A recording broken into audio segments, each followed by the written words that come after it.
This intro is so corny, and but I'm gonna say it anyway. I'm serving you all types of Barney teas because I love you and you love me, right? Right?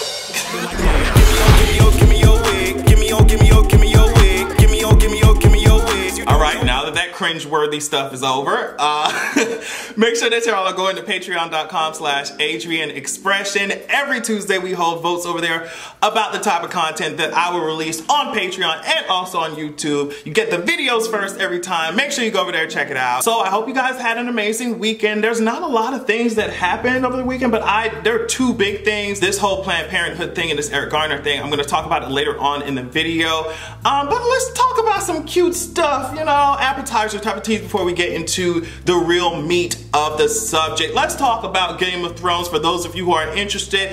Spoiler alert for those of you who have not finished it. George R.R. Martin, the writer of the books, he recently went on to one of these interviews. What he said was kind of pulled out of context and placed on these headlines, and it went viral. The headline was basically, oh, George R.R. Martin says that the TV show wasn't good for his books. But if you actually take the time to read these articles, which I know a lot of people do not, you will see that he had this long conversation about how the show was putting pressure on him to finish the books and how he felt this immense stress from the show just being aired. And he said at one point he was ahead of the show, but that wasn't the case when the show ended. He also said that he would feel really bad when he felt like he was supposed to be done with 40 pages and he only had done 4.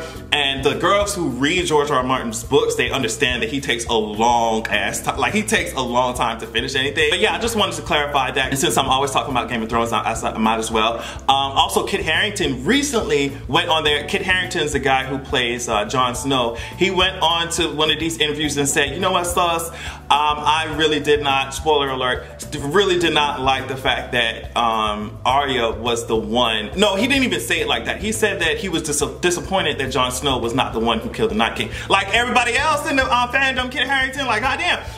Everyone else was mad, sis, so it's okay. I understand the Dan and Dave and I don't know what was going on in the writer's room, but it was just, it should have been illegal what they did. And I'm gonna talk about, you can be mad about it, I'm gonna talk about it every chance I goddamn get. So Kit Harrington, the person who plays Jon Snow, said he felt some type of way that Jon Snow was not the one who killed the Night King because the show had been acting like he was gonna do it the whole time. And Sis didn't even get a chance to sword fight with that nigga. Oh my, he didn't even get to sword fight with his ass. Come on, I want y'all to play. Not even fencing?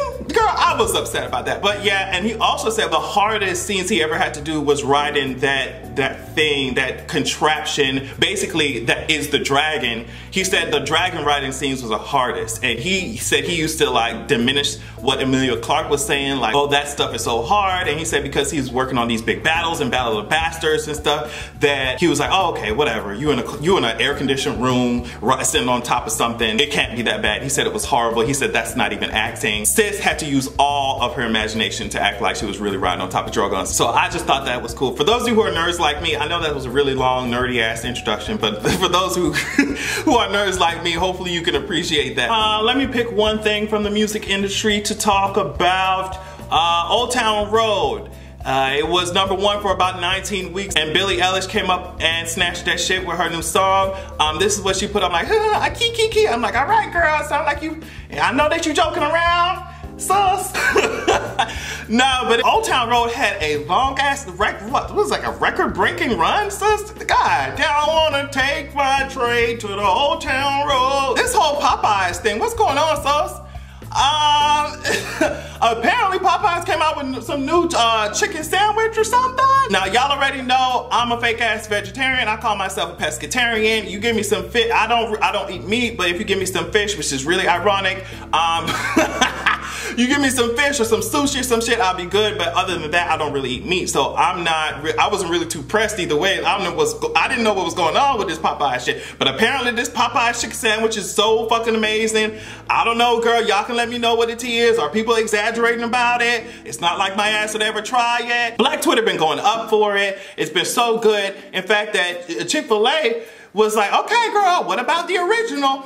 And Popeyes was like, all right, let me just show y'all. It was just, I I love when these companies do branding right, because Popeyes said, now sus, y'all got some social media people up there. I see what y'all doing. So now a lot of people are over here claiming to be switching sides. Now they bringing up the fact that Chick-fil-A be homophobic, donating to all type of Republican shit, homophobic as hell. Now they bring that shit up. Just when the new, I'm just like, all right, girl. And they're not Trump supporting. We got Papa. I'm like, okay, this feud is gonna be really cute. Then y'all gonna be back to making memes about how Chick-fil-A's customer service is so goddamn amazing. I'm not pressed either way. Hopefully you enjoyed the sandwich. Capitalism killing us all anyway, don't really matter. All right, so the time for cute stuff is over. Let's talk about this Eric Garner situation. So apparently Officer Pantene, what's his name? Pantene, Pantalones, Pantaleo, I don't really know or care.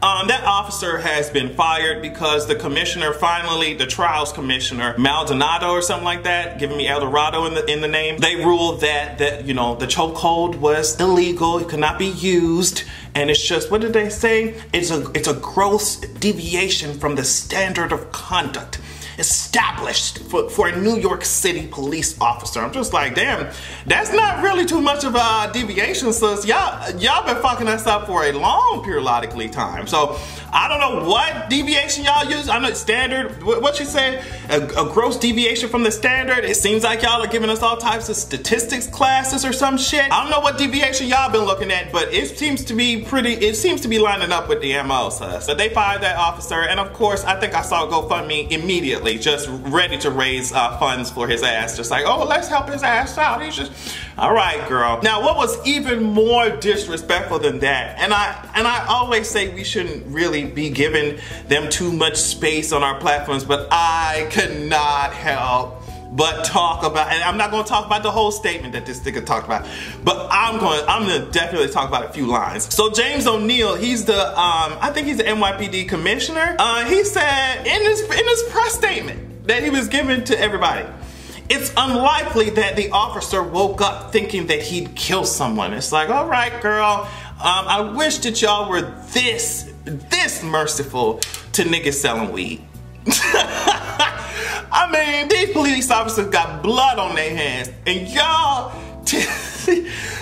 take niggas who got leaves on their hand more seriously than I am so upset about that shit. That's not even the tip of the goddamn iceberg of what this nigga said. It is unlikely, this is what he said.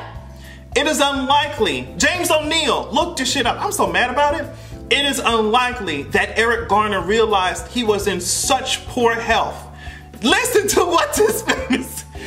Oh my God. It is unlikely that Eric Garner realized he was in such poor health that a brief struggle with the police would cause his death. He should have decided against resisting arrest. No, the police officer should have decided against using an illegal chokehold even while Eric Garner was saying, I can't breathe 11 goddamn times. No, that's what should have happened.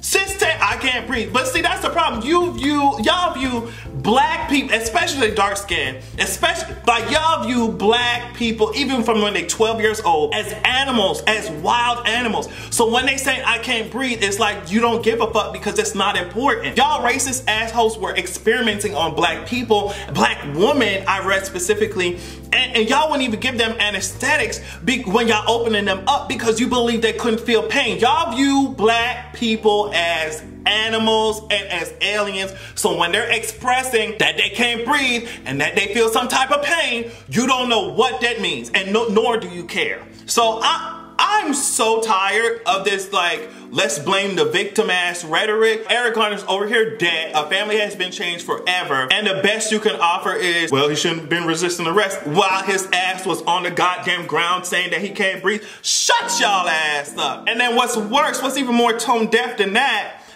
he said the unintended consequence of Mr. Garner's death must have a consequence of its own. You can try to clean that shit up. You can try to wipe that shit down. You can try to pour Tilex on that shit. Guess what? At the end of the day, it's still gonna be shit. And we see right through that shit. I promise you that we do. It's transparent shit because we can see right through it. So with what a lot of people are calling like a gag rule, the administration has basically made this policy and enforcing it tonight, like enforcing it this week, saying that if you are receiving Title 10 funds from the government, from the federal government, your organization or whoever's receiving it cannot offer abortions. If someone asks you at this organization who's receiving Title X funds, if someone asks you about abortions, you can't even give them any information about it. The most you can say is that abortion options exist. I even did some research and found out that in some cases they want you to have like a specific entry for abortion related services and another entry for the rest of it. And it's just like, because now they're changing Title X to specifically differentiate between abortion stuff and the rest of these types of services. So out of the 4 million people who are receiving like Title X funds, Planned Parenthood serves 40% of those people. So if we're talking about who it affects, it's low income people, low income women specifically. We all know that black people disproportionately live with low income houses, low levels of wealth. Another reason why this really sucks is because in many places, especially in these rural areas, Planned Parenthood is the only place to get these types of services. We talking about STD screenings, we talking about family planning, we're talking about abortions, of course. The administration knows that. I mean, when you restrict it down to even when, like I said earlier, somebody coming into your organization and asking about services, even if you don't offer them, you can't direct them where to go. You can't say here's a place you could go. You can't say none of that shit. From what I researched, the most you can say is they exist, like I said, or girl, you Google it. But this is really, really disgusting, and they're saying that this could affect over 1.5 million women who rely on it. So I don't know what people expect. The research shows that every time y'all do this shit, the amount of unsafe abortions rises, okay? Because if a woman does not want to have the kid, allow them to find a way not to have the kid. It doesn't matter if y'all offer abortions or not, they're going to find a goddamn way. And a lot of those ways, if it's not going to be offered through a medical service, is unsafe. And if you have more unsafe abortions, you have more maternity deaths. It's common goddamn sense. The research shows that shit. I don't understand. Y'all are so misogynist. Y'all are so sexist. Y'all, this patriarchal ass society. You don't want women to have control of their own bodies. This, oh, we gotta protect all life bullshit lie that y'all try to feed us. I already dismissed that because they're children, they're children in fucking cages and children being bombed and shit. Nobody gives a fuck about their lives. The only lives that you pretend to care about can't even experience anything lodged within a woman. And when they do give birth, it's like, well, that life is now on its own and y'all don't give a fuck about it. Y'all don't even want to help with daycare services, much less education. So get the fuck out my face with this bullshit. That's all I have to say on that one. That's not going to be a surprise to anybody that I would say that. With the guns just flying everywhere in the streets and bullets, I mean, meeting your ass at church, kids dying in these camps, y'all can't claim to care about life because y'all don't. On that note, I want to thank you so much for watching. And before this administration says that we can't have it either, I'm going to make sure that I have a good goddamn evening.